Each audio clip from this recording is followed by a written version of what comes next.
आपण माने समस्ते एबे देखुथिबे जे मोटापा मोटापा गोटे समस्या हो जाइछि समस्तंक पई काहेकि ना मोटापा कारण बहुत लोकंकर बहुत प्रकार रोग देखा जाउछि जेमति कि डायबिटीज हार्ट यही सब रोग साधारणतः मोटापा जोगु ही होइथाय।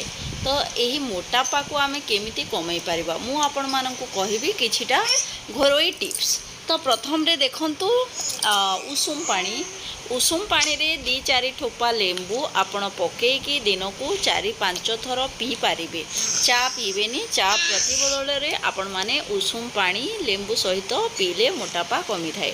तापरे रहिला हळदी, हळदी को आपण माने उषुम क्षीर रे पीले मध्य मोटापा कमी जाई थाए। ता सहित आपण माने करि पारिबे एक्सरसाइज एवं मने रखंतु केबे मध्य संध्या बेले अधिक भोजन करिवे नाही। संध्या रे अधिक भोजन करिवा द्वारा मोटापा अधिक हो जाय थाए। ता छडा रहिला महू, महू को मध्य आपण माने उषुम पानी रे सकाळू पीले मोटापा कमी जाय थाए।